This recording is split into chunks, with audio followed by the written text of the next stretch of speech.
제가 지난달에 우리 불자님들한테 육도 윤회에 대해서 말씀드렸죠. 근데 그것이 실질적으로 육도 윤회를 하는 것이 아니라 내 마음의 심리적인 육도 윤회에 대해서 말씀을 드렸어요. 우리 불자님들 지난 한 달 동안에 육도 윤회, 육도 중에서 어느 도에 많이 머무르셨는 것 같아요? 지옥에 많이 머물렀어요? 아니면 아기에 많이 머물렀어요? 축생에 많이 머물렀어요? 아수라, 인간, 천상? 예, 어느 도에 많이 머물렀었는 것 같아요? 천상요? 지옥에 많이 머물렀다 하시는 분 계세요, 혹시? 아무도 안 계세요? 전부 다 마음을 다 잘 사용하시면서 사셨나 봐요. 예.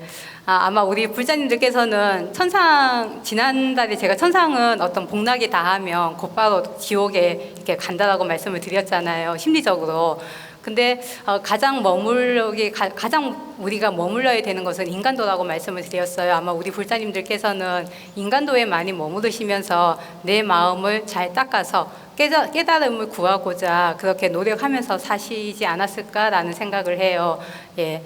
그리고 또 지난달에 마지막에 제가 삼앗이라는 표현을 이렇게 말씀을 드리면서 내 마음에 어떤 삼앗의 씨앗을 심느냐에 따라서 그 결과가 나중에 좋은 결과가 되냐 아니면 나쁜 결과가 되냐라는 부분을 말씀을 드렸어요.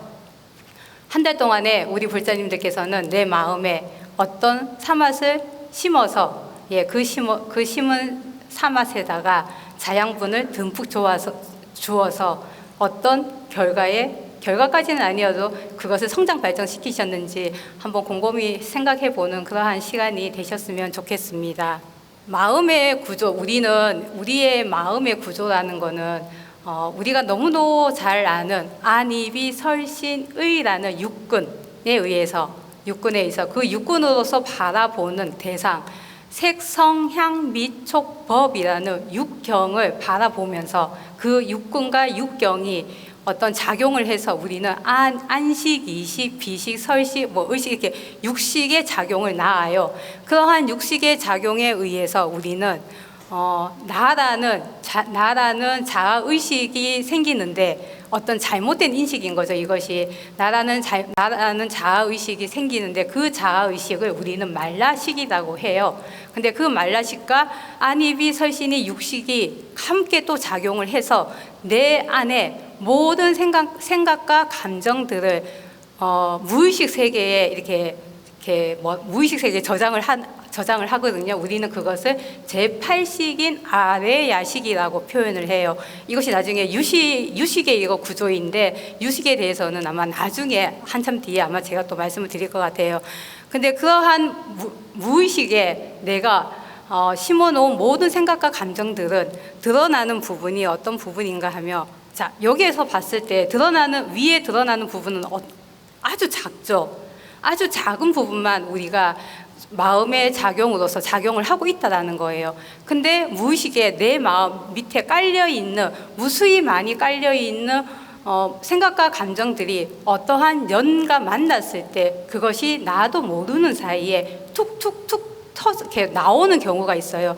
그것이 내가 무의식 속에 아레아식에 심어놓은 어떤 생각과 감정들이기 때문에 그것이 어떠한 연들과 만났을 때 그것이 나타나는 작용이거든요.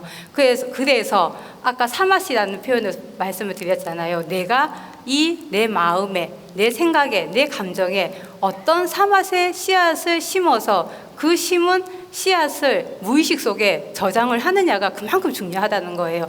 나쁜 사맛을 심으면 나쁜 결과가 나타나겠죠, 당연히. 근데 그렇지 않고 좋은 생각, 감정, 의식을 심어 놓으며 그러한 부분이 어떠한 연가탕 만났을 때 그 부분이 좋은 것으로 이렇게 나온다라는 부분이에요. 그렇기 때문에 무의식 속에 저장되는 나의 생각과 감정들이 그만큼 중요하다라는 거예요.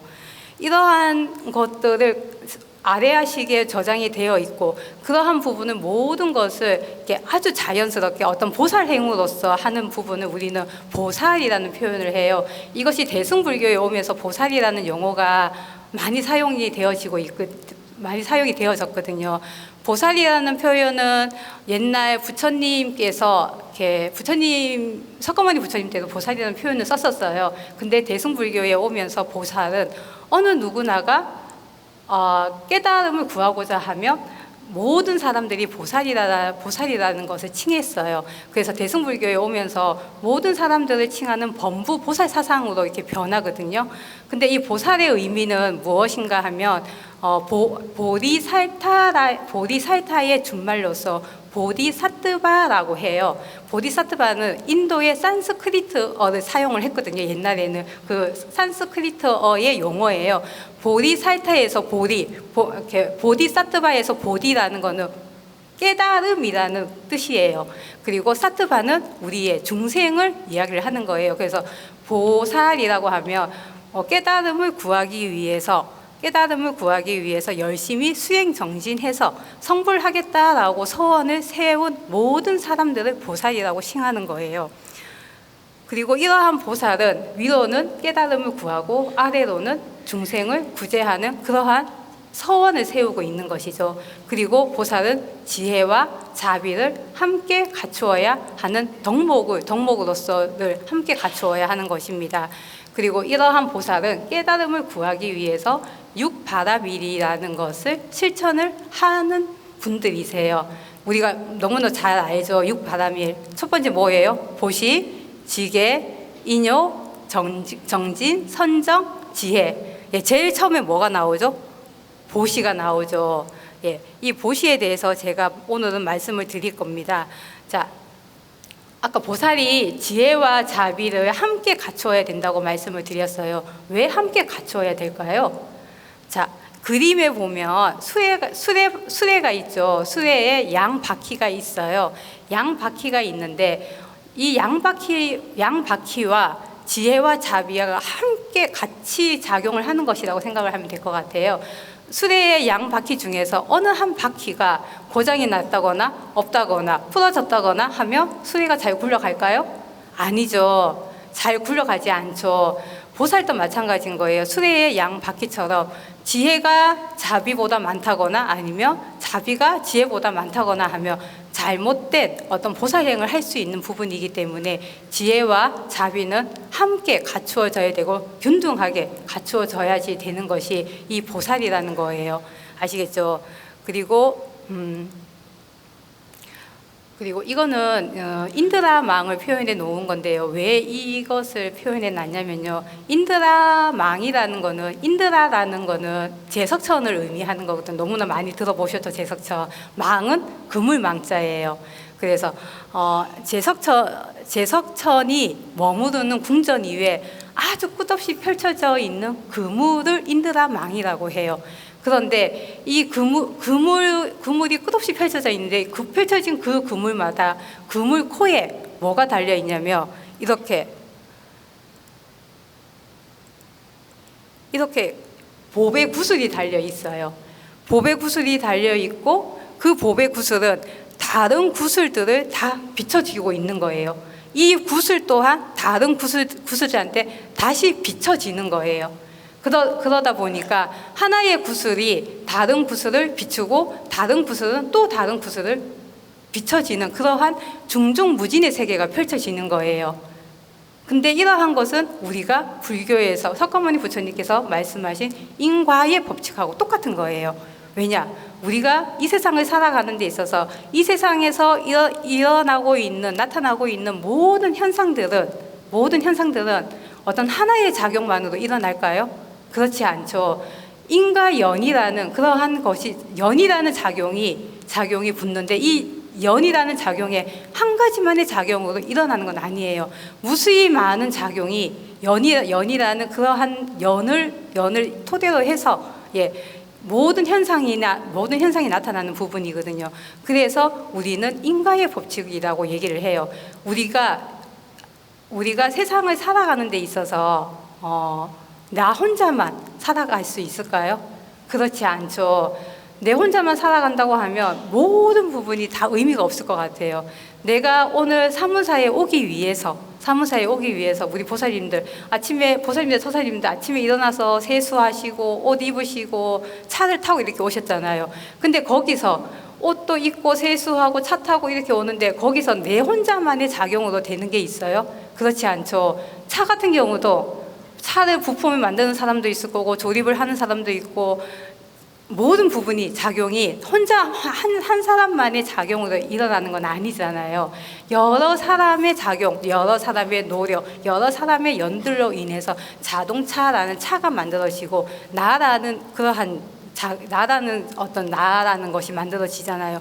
그렇기 때문에 우리의 세계는, 우리가 살고 있는 이 사회는 이러한 무수히 많은 인과의 법칙에 의해서 만들어지고 있는 거예요.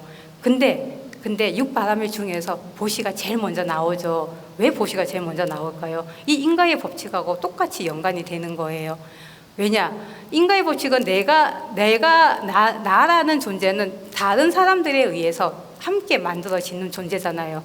내가 있음으로 인해서 너가 있고, 너가 있음으로 인해서 내가 있잖아요. 그렇기 때문에 우리 사회, 요즘 사회 같은 경우에는 너무나 척박하고 너무나 살기 힘들다라고 이야기를 하잖아요. 그런데 그러한 생각이 나만 잘 되면 된다라는 어떤 개인주의적인 사고 방식, 그러한 사고 방식에 의해서 사회가 잘못 굴러가고 있는 거잖아요. 근데 그런 생각이 없이 인과의 법칙을 생각을 한다고 하면 내가 잘 됨으로 인해서 옆에 있는 사람이 잘 되고 옆에 있는 사람이 잘 됨으로 인해서 내가 잘 된다라는 그러한 생각을 함께 가지고 인과의 법칙을 함께 생각을 한다고 한다면 우리 사회는 더 좋은 사회가 될 것이라는 거예요. 이것이 보시를 행하는 가장 기본적인 이유인 거예요. 보시를 행했을 때 나도 좋고 너도 좋고 당신도 좋고 나도 좋고 그러한 것이기 때문에 부처님께서는 보시를 육바라밀의 제일 첫 번째 덕목으로 삼으셨는 거예요. 자, 우리가 일반적으로 아는 보시 어떤 거예요? 너무나 잘 알죠. 남한테 베푸는 거죠. 근데 조건이 있어요, 없어요? 조건이 없어야 되죠. 없어야 되는데 우리는 조건을 세워놓고 보시를 하는 경우가 많죠. 안 그래요? 예, 안 그렇다 하면 너무나 감사한 일이고요. 예. 그리고 이러한 보시라는 거는 옛날에 부처님 당시 때부터 무수히 많은 보시에 대해서 많은 설명을 해 놓으셨어요. 부처님께서도. 그만큼 우리가 보시로서의 어떤 생활을 하거나 아니면 수행적인 부분에서 보시가 그만큼 중요하다라는 거예요. 아까 말씀드린 요즘 사회에서도 기존의 불교가 어떤 기복 불교와 아니면 개인의 수행만을 위한 불교였는데 이것이 상호동과 대소사님께서는 기복 불교가 아니라 작복 불교를 말씀을 하셨잖아요. 작복 불교를 말씀을 하시고 그리고 개인의 수행과 함께 다른 사람의 대중이 함께 수행하는 그런 한 부분을 함께 가지고 갔잖아요. 그래서 보시라는 것도 어떤 사회적인 실천으로서의 보시, 수행으로서의 보시 그런 부분을 강조해 주셨어요. 부처님께서는 단순히 보시가 어떠한 그냥 베푸는 것이 아니라 내 자신의 수행을 한층 더 증장시키는 어떠한 수행 실천 방법으로서의 보시를 말씀해 주신 거예요. 그리고 그렇기 때문에 이 보시는 그만큼 우리 일상생활에서 많이 소중하고 중요한 부분이라는 거예요. 앞에 적혀 있는 이 보시라는 거는 비야사라는 선인이 있었어요. 근데 비야사 선인이 부처님 전에 어떻게 여쭈어보냐면 세존이시여 어떤 것이 보시이며 무슨 까닭으로 보시하며 무슨 뜻으로 보시라 이름합니까? 라고 여쭈어봐요. 그러니까 부처님께서는 무슨 뜻으로 보시라 하는가 하면 보시하고 나면 자기가 먹고 자기가 청정해지며 그리고 보시하고 나면 보시가 구르는 까닭에 보시라 이름한다라고 말씀을 해주셨어요. 이해가 가세요? 이해가 잘 안 가시죠? 자, 보시를 하고 나면 내가 먹고 내가 청정해진다고 했어요. 이게 어떤 의미일까요? 아까 말씀드린 보시는 나를 위해서 하는 것이기에요. 보시를 했을 때 내가 기분이 좋고 내가 즐겁고 나한테 어떠한 복덕, 공덕이 오기 때문에 그렇기 때문에 보시라 이름한다라고 말씀을 해주셨어요. 그리고 부처님께서는 보시는 구르는 까닭에 보시라 이름한다라고 말씀해 주셨어요. 자, 우리 불자님들 겨울에 눈이 오면 눈을 굴리잖아요. 어떤 현상이 일어나요? 점점 커지죠. 그렇기 때문에 보시도 행했을 때, 보시를 행했을 때 이 보시가 굴러가면 점점 더 큰 복덕과 공덕이 생기기 때문에, 그렇기 때문에 보시라 이름한다라고 말씀을 해주셨어요. 그리고 이 비아사 선인이 또 부처님 전에, 부처님 보시의 복덕은 어디에 있습니까? 라고 여쭤봐요. 그러니까 부처님께서는 보시의 복덕은 모인 곳이 없다. 그리고 형상이 있어요, 없어요? 당연히 없겠죠. 형상도 없다. 그리고 보시한 자가 죽어도 그 복덕은 그 보시한 사람한테서 떠날까요? 떠나지 않겠죠. 죽어서도 그 보시한 복덕은 죽은 보시한 자가 가지고 가는 거예요. 그래서 그 가보는 항상 영원한 거예요. 아시겠죠? 그렇게 말씀을 해주셨어요. 만약에 이 세상에서 내가 보시를 했는데 그 어떤 형상이 눈에 보인다거나 아니면 그 보시한 복덕의 어떤 결과가 눈에 보이면 어떤 현상이 나타날 것 같아요? 지금은 다행히도 눈에 보이지 않아서 보시를 하는 사람이 뭐 수시로 하시는 분도 계시지만 이 보시의 복덕이나 공덕을 잘 몰라서 많이 주저하시는 분들도 많이 계실 거라고 생각하거든요.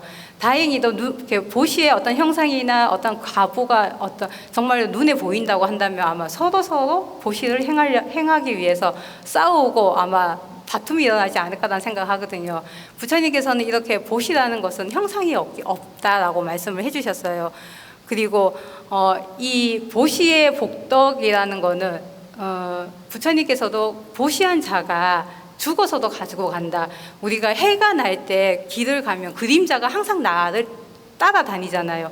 그거와 똑같은 거예요. 보시한 자의 복덕은 내가 어디를 가든 간에 보시한 자한테 그 복덕은 떠나지 않는 거예요. 이대큰 스님께서 말씀을 한번 해주신 적이 있으세요. 저는 뭐 직접 들은 건 아닌데요. 여기 지금 사문사도 불사를 한 지 얼마나 됐어요? 이 건물을 지은 지 20년이 됐대요. 그 전에 법당이 또 있었죠. 조그마한 법당이 있었는데 이 불사를 짓기 위해서 무수히 많은 불자님들께서 보시 공양을 했을 거예요. 근데 이대 큰 스님께서 법당에 보시를 한 자는 7대 3의 비율을 그 복을 가지고 간다고 했어요.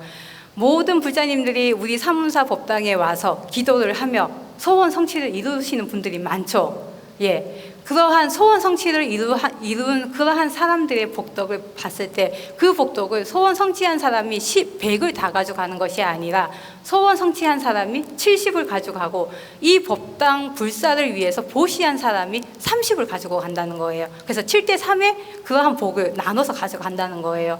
그렇기 때문에 법당 불사의 보시를 한다는 것은 얼마나 큰 공덕이 있는지 아시겠죠?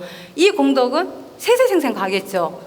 이렇게 우리가 어떠한 저작권 같은 경우 보면 저작권이나 그런 거 보면 사후 70년까지 저작권을 사용을 할 수 있대요. 근데 그 이후에는 뭐 이렇게 뭔가 또 이렇게 등록하는 게 있는데 그것이 없으면 아무나 다시 사용할 수 있는 거예요. 근데 보시의 복덕 공덕은 내가 죽어서도 그만큼 했을 경우에는 세세생생 가지고 갈 수 있는 것이기 때문에 그만큼 보시의 복덕은 많다라는 거죠. 자, 우리가 일반적으로 봤을 때 보시 너무도 잘 알죠. 보시의 종류는 재보시, 재물로서 베푸는 보시, 그리고 법보시. 법보시는 뭐예요? 지금 제가 뭐 하고 있어요? 제가 지금 부처님 법을 우리 불자님들한테 이렇게 포교를 하고 있죠. 이것이 법보시예요. 예. 그리고 무예시는 마음이 두려운 사람을 마음을 편안하게 해주는 그러한 보시예요. 자, 재보시와 법보시 중에서 어떤 것이 공덕이라고 해야 되나? 복덕이 더 클 것 같아요. 사실 이렇게 비교하는 것 자체는 어떤 보시의 종류가 다르기 때문에 조금 그렇기는 한데 금강경에 보면 금강경에서 부처님께서 말씀해 주신 게 있어요. 그 금강경은 공사상을 이렇게 설명해 놓은 경전이잖아요. 그리고 조계종의 소위 경전이기도 하고요. 그래서 그 금강경에는 수보리가 나와요. 수보리가 부처님 전에 막 여쭤봐요. 그래서 부처님께서 수보리한테 이렇게 여쭤봐요. 수보리야, 너의 생각은 어떠하냐? 만약 어떤 사람이 삼천대천 세계를 칠보로 가득 채운다면 그 사람의 칠보로 가득 채워서 보시를 한다고 하면 그 사람의 복덕은 어떠하겠느냐라고 여쭤봐요. 얼마큼 클 것 같아요, 복덕이? 어마어마하게 많겠죠. 매우 큽니다라고 말씀을 드려요. 그러니까 다시 부처님께서는 그럼 그것보다 더 큰 복덕이 무엇인가 하며 금강경 4구계를 이렇게 외우고 수지 독송을 하며 그만큼 더 큰 공덕, 그보다 훨씬 더 큰 복덕을 갖출 수 있다라고 말씀을 해주세요. 그렇기 때문에 제보시보다는 법보시가 조금 더 많은 이렇게 복덕이 있는 거겠죠. 그리고 지금 혹시라도 오늘 같은 경우 가족법회잖아요. 코로나 때문에 오기 싫다고 하시는 분들 계시죠. 그러한 분들한테도 오늘 우리 사무사 가서 부처님의 바른 법을 배우고 그것을 실천할 수 있도록 함께 갑시다라고 하는 그러한 부분도 법보시를 행하는 거예요. 예. 그리고 이렇게 부처님 말씀을 유튜브에 올려서 모든 사람들이 부처님의 말씀을 배우고 실천할 수 있도록 해주는 이러한 부분도 다 법보시에 해당이 되는 거예요. 그리고 무예시 같은 경우에는 마음을 편안하게 해주는 건데요. 여기에는 무제칠시라는 것이 있어요. 무제칠시 잘 아시죠? 무제칠시는 어떠한 매우 가난한 사람이 부처님 전에 가서 여쭤봐요. 부처님, 저는 하는 일마다 제대로 되는 게 없습니다. 왜 그래요? 라고 여쭤봐요. 그러니까 부처님께서는 너는 베푼 것이 없기 때문이야 라고 말씀해 주세요. 그러니까 이 가진 것이 아무것도 없는 이 사람이, 저는 가진 것이 아무것도 없는 빈털터리입니다. 근데 어떻게 베풉니까? 라고 여쭤봐요. 그러니까 재물이 없어도 베풀 수 있는 7가지가 있느니라 라고 얘기를 해주세요. 그러면서 화한시 어떤 거예요? 부드러운 얼굴이죠. 예, 부드럽고 웃는 얼굴. 예. 자, 우리 속담에 웃는 얼굴에 침 뱉는다? 못 뱉는다? 못 뱉는다는 말이 있죠. 그리고 불자님들께서 주지스님을 찾아갔어요. 주지스님께서 성난 얼굴을 하시면 우리 불자님들 어때요, 기분이? 안 좋으시죠? 예. 하지만 주지스님 절대 그렇게 행동하시지 않으시죠. 우리 불자님들이 언제나 찾아오시면 밝은 얼굴, 미소 짓는 얼굴, 부드러운 얼굴로 대해주시죠. 이러한 것도 하나의 보시라는 거예요. 자, 언사시, 따뜻한 말. 자, 우리가 일반적으로 봤을 때 칭찬하는 말, 격려하는 말, 배려하는 말, 감사하는 말, 고맙습니다 하는 말보다 말을 더 많이 하시죠. 욕하는 말, 남을 비방하는 말, 그런 말보다. 예. 그렇기 때문에 항상 좋은 말로써 남을 대하며 그 또한 보시라는 거예요. 자, 심시, 따뜻한 마음인 거예요. 심시는 따뜻하고 착하고 어진 마음인 거예요. 자, 오늘은 일요일인데 평상시 주중에 부부싸움을 했어요. 부부싸움 했는데 직장에 갔어요. 내 마음이 편해요, 안 편해요? 불편하죠. 근데 그 불편한 심기를 혹시라도 이렇게 상사면 밑에 직원들한테 그 불편한 마음을 다 쏟아내요. 그러면 돼요, 안 돼요? 안 되죠. 내 마음의 상태가 어떠한가에 상관없이 항상 편안하고 부드러운 마음으로 그렇게 대해줘야지만 참다운 보시라는 거예요. 그리고 안시, 따뜻한 눈빛으로서 상대방을 바라보는 거예요. 혹시라도 사무사 불자님들께서는 그러신 분들이 없겠지만 혹시라도 정말 눈에 성가신 사람 한두 명은 있으세요, 혹시? 없으세요? 없으면 다행이고요. 혹시라도 미운 사람이 있으면 그 사람을 볼 때도 이렇게 노려보거나 째려보지 말고 그냥 부드럽고 저 사람도 살아가다 보니까 어쩔 수 없는 부분이야 라는 부드럽고 온화하고 따뜻한 눈빛으로 바라봐주면 그 사람도 아마 변할 거라 생각하거든요. 이렇게 눈으로서 따뜻한 눈빛으로서 바라보는 이러한 것도 보시를 행할 수 있는 방법이라는 거예요. 그리고 신시는 몸으로서 행하는 거예요. 자, 우리가 사무사 같은 경우에도 신시를 행할 수 있는 부분이 너무도 많죠. 너무도 많은데 부처님 오신 날 같은 경우에 등작업도 있어야 되고 대청소도 해야 되고, 그리고 또 이게 잔디가 자라면 풀도 같이 자라기 때문에 풀도 뽑아야 되고, 할 수 있는 부분이 너무나 많아요. 그렇게 몸으로써 내가 이렇게 베푸는 그러한 것도 이렇게 돈 없이도 베풀 수 있는 부분인 거예요.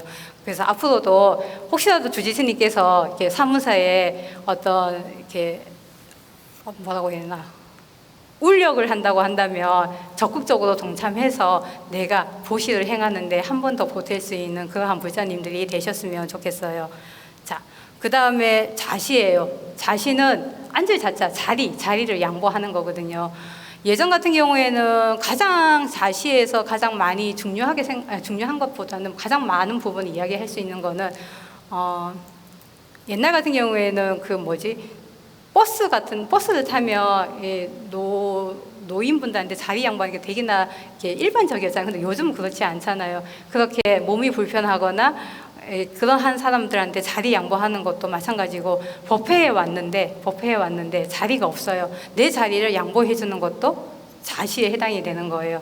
그리고 또 한 가지, 자시 같은 경우 한 가지 예를 든다면, 지금 현재는 코로나 때문에 구인사도 이렇게 널찍널찍해요. 기도실 가면. 근데 예전에 구인사 가면, 행사 때 가면, 대소사님 탄신일이나 열반일이나 이대크님 탄신일 열반 되면 너무도 사람들이 많이 오잖아요. 그러다 보면 자리 싸움 때문에 많이 싸우는 경우도 있었죠. 기도실에서.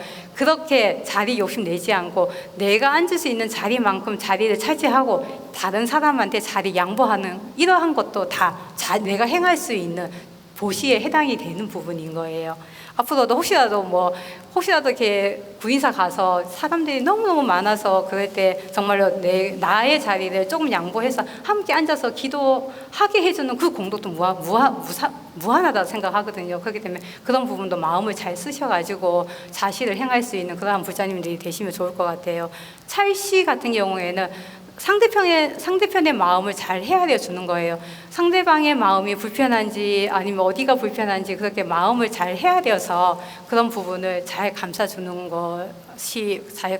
것이거든요. 이렇게 부처님께서는 이렇게 무죄칠시를 말씀을 해주시면서 이러한 7가지를 몸소 행해서 습관이 따르며 너한테는 무한한 복이 따를 것이다 라고 말씀해 주셨어요. 우리 불자님들, 내가 돈이 없어도, 제보시 같은 경우는 돈이 많은 사람만이 하는 거 아니죠. 돈이 없어도 행할 수 있는 거죠. 제보시도 나의 정성과 마음만 다하면 되는 거죠. 근데 만약에 정말로 베풀 돈이, 재물이 없다고 한다면 이러한 무죄칠시로서 보시행을 해서 조금 더 나은 마음 복덕을 지을 수 있는 그러한 기회가 되셨으면 좋겠습니다. 자, 이때까지 보시에 대해서 말씀을 드렸는데요. 제보시, 물질로서 보시를 하죠. 우리가 보시를 할 때 어떤 재물의 크기나 양, 아니면 좋고 나쁨, 그런 것을 따져서 보시를 해요? 아니죠. 그 보시를 행할 때 내 마음, 의도가 어떤 것인가, 나는 어떤 생각을 가지고 이 보시를 행하는가라는 생각으로서 보시를 할 때 그것이 진정한 보시라는 거예요. 그만큼 보시하는 물건의 크기, 양, 좋고 나쁨의 문제는 아닌 거고, 내가 내 마음에 이 공양을 올렸을 때 어떠한 마음으로 올리느냐가 그만큼 더 중요하고, 그러한 마음의 작용에 따라서 공덕이 달라지는 부분인 거예요.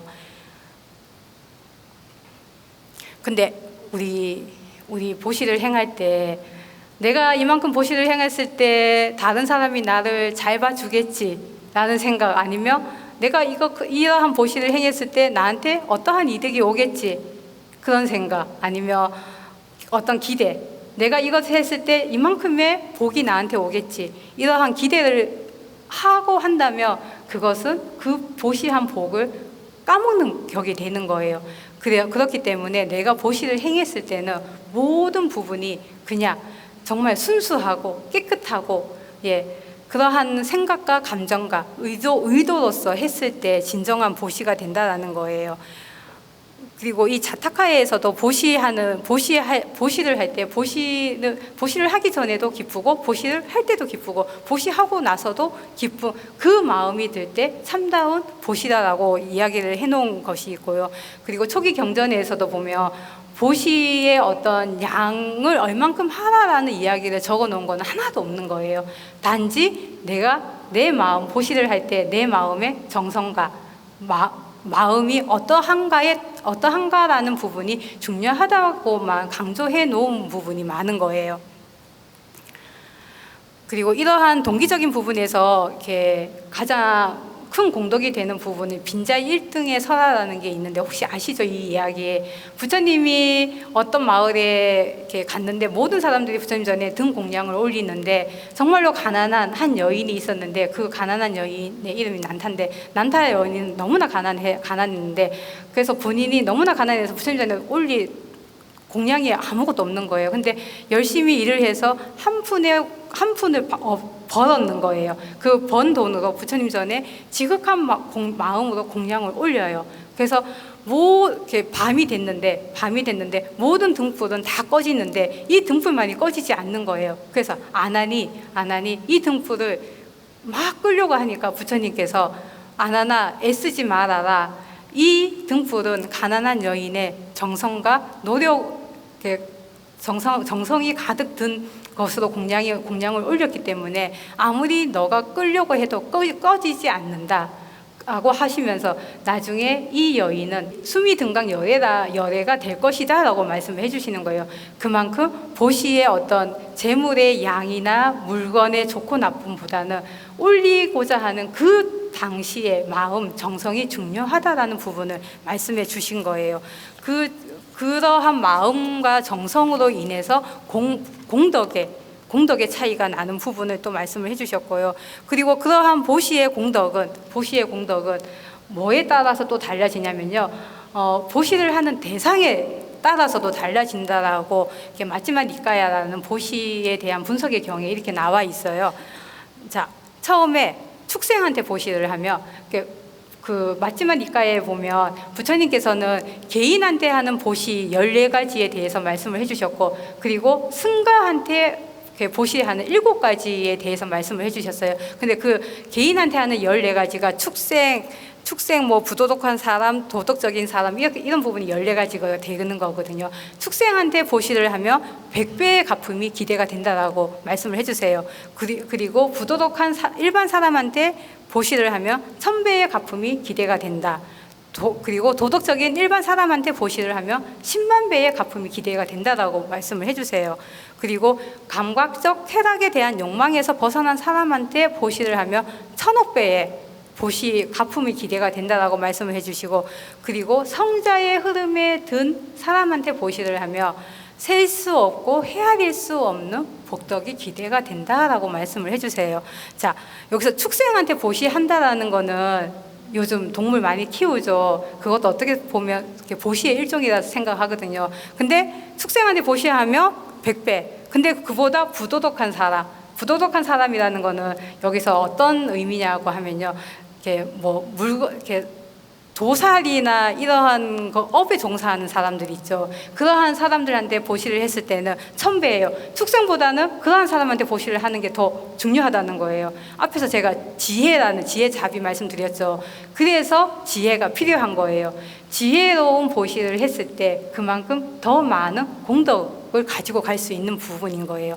도덕적인 일반 사람이라고 한다고 하면 어떠한 수행자는 아닌데 청정하게 5개, 10개를 지키는 그러한 사람들을 말하는 거예요. 일반 사람들한테 보시를 하면 10만 배의 가품이 기대가 되는 것이고 그리고 감각적 쾌락에 대한 욕망에서 벗어난 사람이라고 한다면 그 당시에 부처님께서는 이교도들 있죠. 어떤 불교에서 수행하는 수행자들이 아닌 그 위에 나머지 곳에서 수행하는 그러한 사람들한테 공양을 보시를 행한다면 1000억 배의 가품이 기대가 된다고 했거든요. 이것은 결국 부처님의 어떤 자비심을 실천을 하라라는 의미에서 이렇게 말씀을 해주셨거든요. 그리고 성자의 흐름에 든 경지 하면 셀 수 없고 헤아릴 수 없는 가품이 기대가 된다고 했어요. 자, 개인한테 하는 보시의 공덕과 승가한테 하는 보시의 공덕 어떤 게 더 클까요? 승가한테 하는 게 훨씬 더 크겠죠, 당연히. 자, 승가라는 것은 맨 마지막에 있는 성자의 흐름에 든 경지에 든 분인데 여 뒤에 보면 이렇게 다양한 경우가 더 많아요. 근데 이 분들한테 했을 때도 셀 수 없고 헤아릴 수 없는 가품이 기대가 되는데 그보다 더 높은 경지에 있는 사람들한테 보시를 하면 훨씬 더 많은 복덕을 가지고 갈 수 있다라는 것이죠. 그리고 이렇게 아까 승가한테 보시를 하면 더 큰 공덕이 된다고 하죠. 승가한테 대중공양 올리는 것이 공덕이 최고라고 말씀을 해주셨어요. 그러면서 이 승가한테 보시를 하며 이러한 5가지 공덕을 얻을 수 있다라고 말씀을 해주셨어요. 한번 쭉 읽어보시면 될 것 같아요. 이거는. 그리고 이러한 보시는 아무 때 아무 물건 아무 생각 없이 이렇게 했을 때 그것도 진정한 보시가 될까요? 그렇지 않겠죠. 보시를 행했을 때는 부처님 법에 맞는 보시를 행했을 때 그것이 수승한 공덕이 된다라고 부처님께서는 또 말씀을 해주셨어요. 자, 때를 맞추어 보시하고 때 아닌 때 보시하지 말라라는 거. 이거는 아마 이건 순전히 제 생각이에요. 옛날에는 지금 동남아 쪽에도 오후 불식을 하고 계세요. 이렇게 스님들이. 근데 만약에 오후에 공양을 올리면 이거는 어떻게 될까요? 스님들께 공양을 오후에 올렸어요. 그러면 개를 파괴하는 그러한 보신 거죠. 이러한 것은 공덕이 될 수 없다라는 거예요. 그래서 언제든지 때에 맞춰서, 물론 그때 오후 불식이라는 그것도 마찬가지지만 지금 현재 시점에 왔을 때도 때에 맞춰서 보시를 행하라는 거예요. 그리고 신선하고 청결한 것으로 보시하고 더러운 것을 보시해서는 되겠어요? 안 되겠어요? 안 되겠죠. 나한테 있는 가장 좋은 물건, 깨끗한 물건, 그런 것을 보시를 했을 때 더 좋은 공덕이 된다는 거예요. 그리고 우리가 보시를 할 때 내 손으로 직접 하는 경우도 있지만 다른 사람한테 부탁하는 경우도 있죠. 간혹가다 한 번씩 내가 시간이 안 되면 다른 사람한테 부탁을 해서 이러이러한 것을 좀 해주세요 라고 이렇게 하는 경우도 있어요. 근데 그것보다는 내가 직접 내 손으로 보시를 행했을 때 더 큰 공덕이 된다는 거예요. 그리고 서원을 세워서 보시를 하되 기만하거나 방지하지 말라는 거예요. 이것도 또한 마찬가지인 거예요. 내가 어떤 보시를 행할 때 그냥 단지 서원만 세우는 것이지, 내가 이 보시를 했을 때 보시를 많이 하고 나면 어깨에 힘이 들어가거나 그러면 절대 진정한 보시가 복덕이 될 수 없다라는 거예요. 그리고 보시를 했다는 생각으로부터 해탈을 해서 그 가보를 바라지 말라는 거예요. 내가 보시를 하면 나한테 어떠한 일이 생기겠지, 어떠한 좋은 일이 생기겠지, 내가 이 보시를 했을 때 우리 자녀들이 잘 되겠지, 우리 집안이 잘 되겠지, 내가 하는 일마다 잘 되겠지, 그러한 가보를 바라지 말라는 거예요. 그리고 열반을 얻으려는 마음으로 보시할 일이지 천상에 태어나겠다라는 마음으로 보시하지 말라는 거예요. 내가 아까 보시가 실천 수행으로서의 보시라고 말씀드렸죠.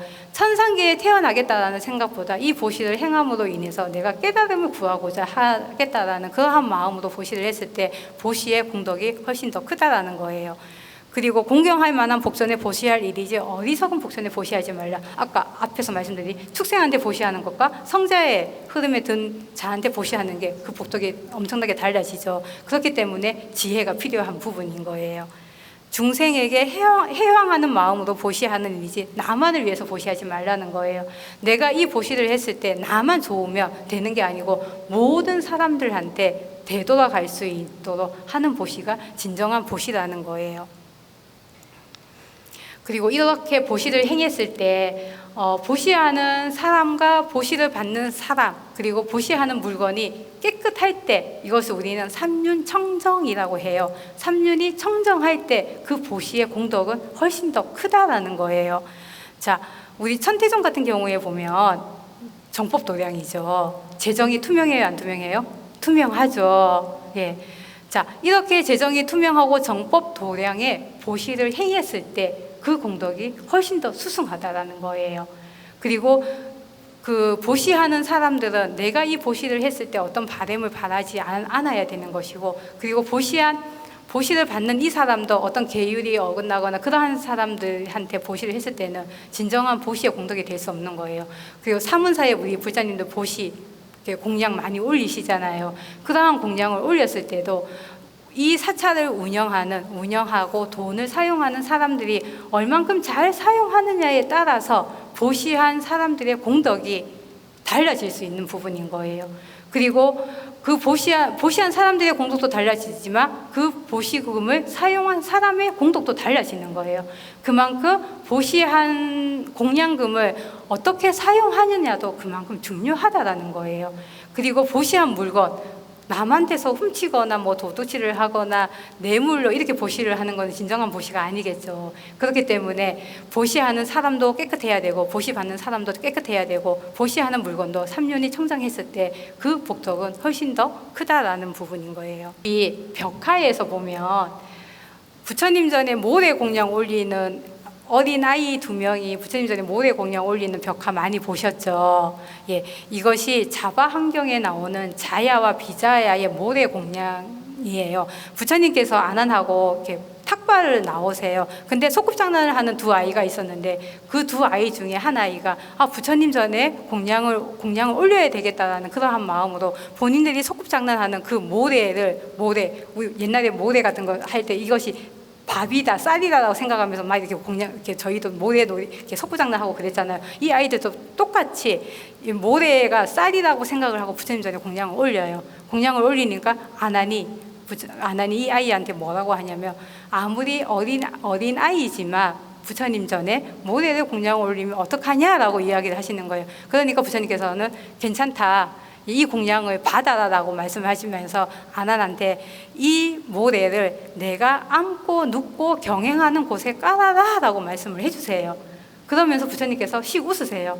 그리고 나중에 이렇게 되돌아가서 아난이 부처님 전에 여쭈어봐요. 부처님 아까 그렇게 말씀하시고 나서 왜 웃으셨습니까? 라고 여쭈어보세요. 그러니까 부처님께서 어떻게 말씀을 하시냐면 이 아이는 내가 열반하고 나서 200년 후에 인도 전역을 통일하고 8만 4천의 탑을 세우는 전륜성왕이 될 것이다 라고 이야기를 해주세요.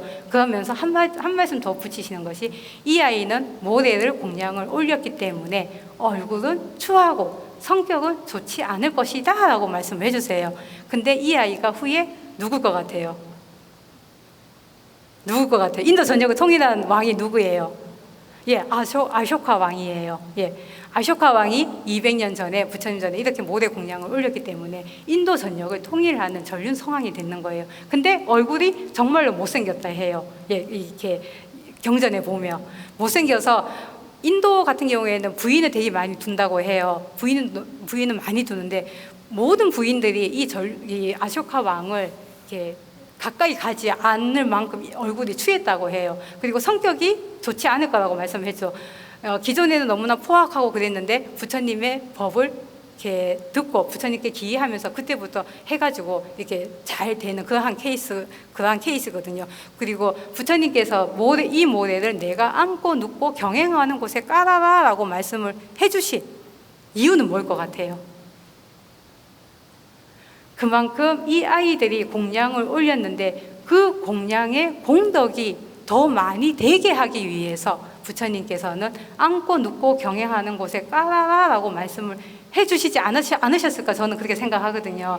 만약에 공양을 올렸는데 이것을 그냥 버렸다고 하면 이 아이들의 공덕은 있었을까요? 없었을 거라고 생각해요. 근데 부처님께서는 내가 앉고 눕고 경행하는 곳에 깔아라라고 했기 때문에 그러한 공양을 올린 그 마음을 너무도 높게 사서 그러한 부분까지도 다 받아주신 부처님이셨기 때문에 이 아이의 공덕은 너무나 커서 나중에 200년 후에 인도 전역을 통일하는 전륜성왕이 되었거든요. 그렇기 때문에 그만큼 공양을 보시를 했을 때 그 보시를 어떻게 받고 사용하느냐도 중요하다는 거예요. 자, 우리가 너무도 잘 아는 양무제 많이 들어보셨죠? 달마대사하고 대화를 하죠. 달마대사하고 두 분이 딱 대화하는데 양무제가 달마대사한테 나는 스님들한테 공양도 많이 올리고 불사도 많이 했습니다. 저의 공덕은 얼마나 됩니까? 라고 하니까 뭐라고 해요? 예, 하나도 없다. 무공덕이다라고 이야기를 하죠. 근데 왜 무공덕이라고 얘기를 했을까요? 달마대사가. 자, 여기서 복덕과 공덕 잠시만 짚고 넘어갈게요. 자, 복덕과 공덕의 차이를 이것을 알면 아마 왜 달마대사가 무공덕이다라는 것을 얘기를 하셨는지 그 이유를 알 수 있을 것 같아요. 자, 복덕과 공덕이라는 것은, 복덕이라는 것은 내가 착한 행동과 어떤 선행을 했으면 거기에 대한 결과가 반드시 어떠한 행복과 이익으로 되돌아오기 때문에 어떤 결과가 있는 것이죠, 복덕은. 그리고 복덕은 복을 쌓는 일이기 때문에 그 선업의 가보를 항상 받게 되어 있어요. 그리고 이것은 우리가 이렇게 사람이 복을 많이 지으면 육도중에서 천상계에 태어난다고 하죠. 근데 천상계에 태어났을 때 그 복덕이 다하면 곧바로 지옥으로 떨어지는 거죠. 그렇기 때문에 이 복덕은 한계가 있는 거예요. 끝이 있는 거예요. 그래서 유루라고 표현을 해요. 유루의 복덕이 유루의 보시이기 때문에 끝이 있는 그러한 복이기 때문에 그 끝이 있는 것이 복덕이라는 거예요. 그리고 이것은 자비심을 실천하는 것이고 중생의 마음이겠죠. 중생심을 표현을 하는 것이고, 공덕은 끝이 있을까요, 없을까요? 끝이 없어요. 밑빠진 독에 물 붓는 격 아시죠? 밑빠진 독에 물을 계속 부어도 그게 쌓여요, 안 쌓여요? 안 쌓이죠. 그러한 것처럼 공덕은 계속 쌓이는 부분인 거예요. 쌓이고 끝이 없어요. 그래서 무르의 보시라고 하는 거예요. 그리고 이것은 깨달음을 구하기 위해서 자비와 지혜를 증득하는 과정인 거예요. 어떤 나의 깨달음을 구하는 과정이기 때문에 나와 나의 영적 성장과는 관계가 있는 것이겠죠. 그리고 이것은 보살심을 실천하는 그러한 거기에요. 그렇기 때문에 복덕과 공덕은 이만큼 큰 차이가 나는 거예요. 그래서 달마대사는 공덕의 관점으로 보지 않았는 거예요. 양무제는 나의 공덕이 얼마입니까? 라고 했는데 달마대사는 공덕이 아니라 복덕의 관점에서 봤기 때문에 무공덕이다 라고 얘기를 하셨는 거예요. 자, 그렇다면 이 복덕과 공덕 어떤 게 더 중요할까요? 중요하다기보다는 어떤 게 더 필요할까요? 예? 뭐가 더 필요한 것 같아요? 공덕이 더 필요할 것 같아요? 복덕이 더 필요할 것 같아요? 예? 공덕요? 자, 복덕이 있어야지만 복덕을 지어야지만 공덕을 쌓을 수 있는 거예요. 아시겠죠? 복덕이 없으면 공덕 또한 없어질 수 있어요. 이 복덕과 공덕은 복덕이 공덕이 될 수 있도록 해야 되는 부분인 거고, 그리고 영원히 이러한 자비심의 실천이 곧 복덕을 짓는 일이고, 보리심을 실천하는 것이 공덕을 짓는 것이에요. 그렇기 때문에 복덕이 뒷받침되어야지만이 공덕을 쌓을 수 있는 거예요. 그만큼 복을 짓는 것이 중요하다라는 거예요. 아시겠죠? 복을 짓는 것이 그만큼 중요하기 때문에 복을 잘 지어서 줬다라는 생각 없이, 아까 공덕의 무주상보시라는 표현이 있었죠. 무주상보시를 했을 때 그 복덕이 공덕으로 전환을 할 수 있는 거예요.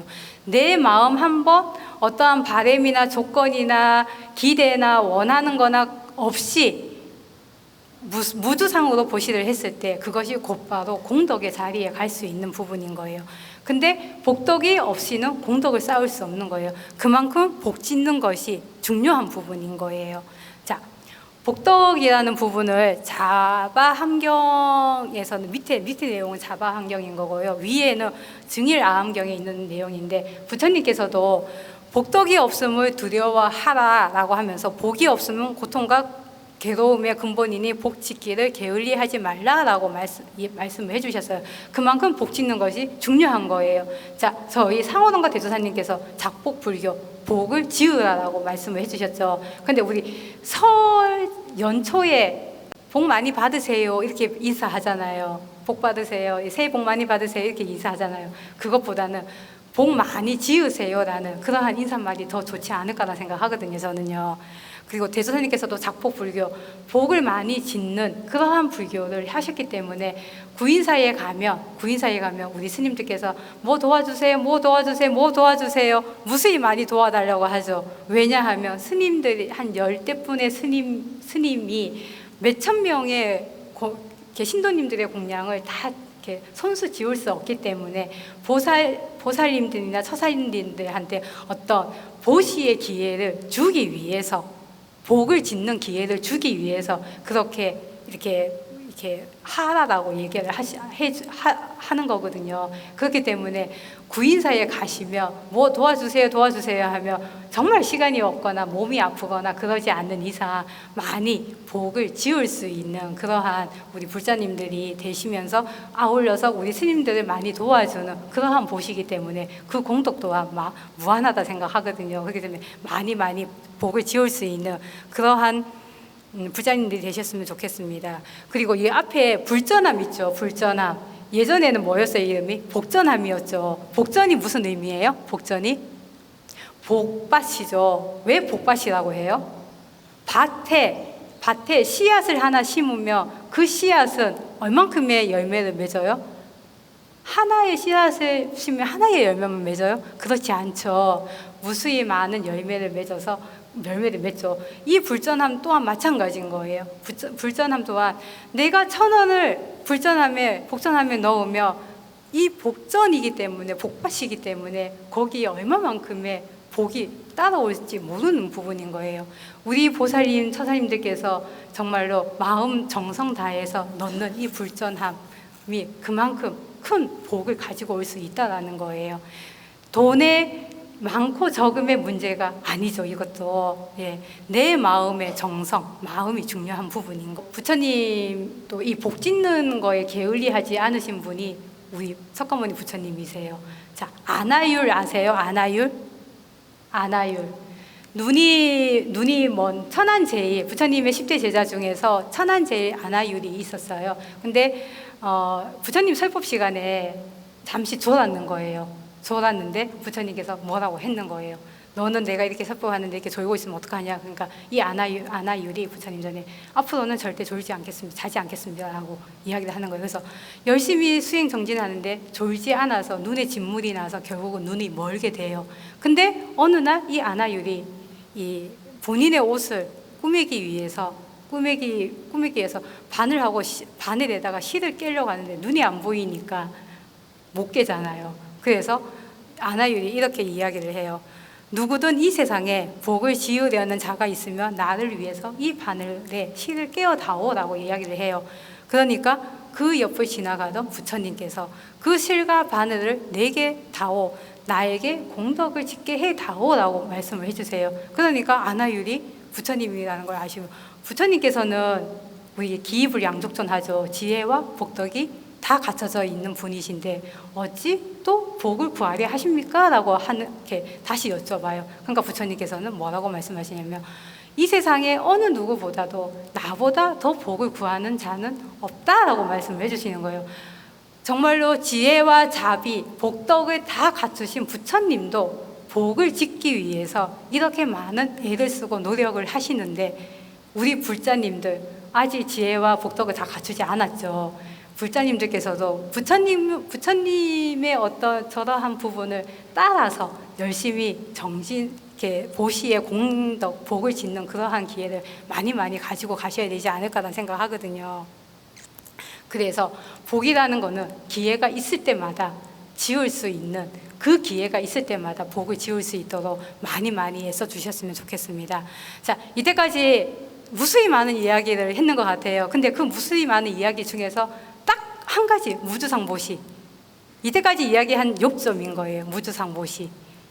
내가 보시를 행했을 때도 어떠한 조건도 없고 바램도 없고 원하는 것도 없고 기대도 없고 단지 내가 아무런 생각 없이 그냥 나의 깨달음을 구하기 위해서 우리 스님들한테 공양을 올릴 때도, 혹시 주지스님한테 공양을 올리거나 이렇게 할 때도 내가 이 공양을 올렸을 때 주지스님이 나를 이쁘게 봐주겠지 하는 생각이 아니라 주지스님한테 꼭 주지스님께서 이 물건을 잘 사용해 주시겠지 하는 마음으로 공양을 올렸을 때 그것이 가장 큰 공덕이 되고 진짜 진정한 보시라는 거예요. 무주상 보시. 그러면서 이 금강경에 이 이야기가 나오고 있거든요. 응무소주 이생기심, 응당 머무르는 바 없이 그 마음을 내라라는 거예요. 아무런 바램도 없고 그냥 정말 내가 하고자 하는 그 마음 하나만으로서 그렇게 보시를 행하라는 거예요. 이러한 무주상 보시는 상호동과 대조사님께서도 이 세상에 내 것이 어디 있나 사용하다 버리고 갈 뿐이다 라고 말씀을 해주셨죠. 이것 또한 무주상 보시의 일종이라고 생각하거든요. 이 세상에 원래의 나의 물건이 있었어요? 없었어요? 없었죠. 근데 그 물건은 잠시 나한테 와서 잠시 내가 사용을 하는 건데, 그 잠시 사용하는 그 동안 나한테 왔다고 해서 그 물건을 남한테 보시를 하는 거는, 보시를 했다고 해서 그것이 보시를 했다라고 할 수 있을까요? 원래는 당신의 것일 수도 있어요. 너의 것일 수도 있는데 그것이 나한테 잠시 와서 그 물건을 보시하는 격이 되는 건데, 거기에 어떤 생색을 내고 마음을 내고 원하는 바가 있고 기대를 하는 것은, 그러한 것은 맞지 않다라는 거예요. 그렇기 때문에 상호동과 대조사님께서도 이 세상에 내 것이 어디 있냐 사용하다 버리고 갈 뿐이다 라는 이러한 말씀 막 똑같고, 그리고 우리 법정스님의 무소유의 가치, 무소유 너무나 많이 들었죠. 무소유 똑같은 원리인 거예요. 그렇기 때문에 모든 부분이 이러한 무주상 보시가 했을 때 가장 소중한, 진정한 보시고 무한한 공덕을 받을 수 있는 거예요. 딱 한 가지만 더 말씀을 드릴게요. 이대 큰 스님 계실 때, 이대 큰 스님께서 이렇게 그 당시에 수도꼭지가 하나가 있었대요. 근데 워낙 사람들이 많다 보니까 식수의 수도꼭지가 하나가 있었는데, 하나가 있다 보니까 밥을 먹고 이 물을 먹으려고 하는 사람들이 줄을 섰대요. 줄을 서서 오랫동안 기다리다가 이 물을 먹을 수 있었는데, 어떤 한 사람이 수도꼭지를 여러 개의 수도꼭지로 이렇게 분리를 해가지고 한꺼번에 많은 사람이 물을 먹을 수 있게 해줬대요. 그러면서 그 사람이 그 수도꼭지 그 앞에다가 페인트로 자기의 이름을 아무개라고 썼대요. 근데 이것을 보고 어떤 한 스님이 이대 큰 스님 전에 가서, 그 스님은 너무나 이렇게 기뻐서 이대 큰 스님 전에 가서 이렇게 고했대요. 스님, 아무개가 이렇게 공양을 올려서 사람들이 기다리지 않고도 물을 먹을 수 있습니다. 그러면서 그 통 앞에 본인의 이름을 새겨 놓았습니다 라고 이렇게 말씀을 드렸대요. 그러니까 이대 큰 스님께서 하시는 말씀이, 그 식수 공양을 올린 그 아무개는 삼생의 큰 부자가 되는 복덕을 지은 거야. 그런데 거기에 이름을 쓰지 않았다면 세세생생 복이 되는 공덕이 되었을 거야 라고 말씀을 해주셨대요. 복덕과 공덕의 차이 아시겠죠? 그만큼 어떠한 보시를 했을 때 생색을 내지 않는 거, 했다라는 생각 없이, 원하는 바도 없고 기대하는 바도 없고 오로지 모든 사람들이 중생들한테 해양할 수 있는 그 마음으로 보시를 행했을 때, 무주상 보시를 행했을 때, 그렇게 이대 큰 스님께서도 무주상 보시에 대한 가르침을 저희한테 주셨어요. 우리 인간이라고 하면 누구나 다 원하는, 내가 인정받고 싶고 원하는 바를 성취하고 싶고 그러한 마음이 다 있잖아요. 그러한 모든 마음을 다 내려놓으시고 정말 무주상으로 했을 때 크나큰 복이 된다라는 것을 함께 생각을 하시면서 그렇게 무주상 보시를 행하시기 바라겠습니다. 그리고 이 보시의 공덕은 부처님 이렇게 어떠한 지장보살이 부처님 전에 여쭤봐요. 보시의 공덕을 비교하면 어떠한 사람은 한 생의 복을 받는 사람도 있고 10생의 복을 받는 사람도 있고 100생, 1000생, 세세생도 복을 받는 사람이 있습니까? 이것은 어떤 일입니까? 라고 이야기를 해주시면서 그 공덕에 대해서 이렇게 어떤 사람은 한 생에 대해서 복을 받고 이렇게 쭉 말씀을 해주시는 이 지장보살 본원경이 있어요. 근데 이러한 것도 내가 보시를 행했을 때 현생에서 직접 받는 것도 있고 내생에서 받는 것도 있고 여러 생을 거쳐서 받는 그러한 복덕이 있다라는 것만 아시면 될 것 같아요. 그렇기 때문에 우리는 항상 이 보시를 행할 때 내한테 어떠한 물건이, 재물이 많고 작음을 떠나서 항상 내가 어떠한 진정한 마음으로 보시를 행했을 때 진정한 보시가 되는 것이라는 거예요. 그리고 앞으로는 하루에 한 가지씩 보시행을 행할 수 있는 1일 1보의 사무사 불자님들이 되셨으면 좋겠어요. 그리고 이러한 보시는 아까 어떤 실천하는 데 있어서 어떤 선택적인 상황이 아닌 거예요. 내가 보시를 행했을 때, 보시를 행하지 않았을 때 지옥에 간다라고 부처님께서 말씀을 해주셨거든요. 그렇기 때문에 지옥에 간다라는 것 의미는 내가 보시를 하는 것이 선택을 하는 것이 아니라 필수적인 요소, 필수적인 수행 방법, 그렇기 때문에 의무적이라는 거예요. 우리가 하루에 밥 3끼 먹는 게 때에 되면 이렇게 밥을 먹잖아요. 그것과 똑같이 보시도 선택사항이 아니라 내가 항상 행해야 되는 수행의 일종이라는 것을 생각을 하시면서 우리 사회가 정말로 각박하고 힘들고 어렵고 이러한 개인주의적인 사상이 점점 퍼지고 있는데 이러한 사문사 불자님들의 보시행을 함으로 인해서 우리 사회가 조금 더 행복하고 좀 더 편안한 사회가 될 수 있는 그러한 보시행을 해주시는 그러한 사문사 불자님들이 되셨으면 좋겠습니다. 하루에 한 가지씩 보시행을 꼭 하셔서 복용 성불하시기 바라겠습니다. 오늘 본문 마치겠습니다. 감사합니다.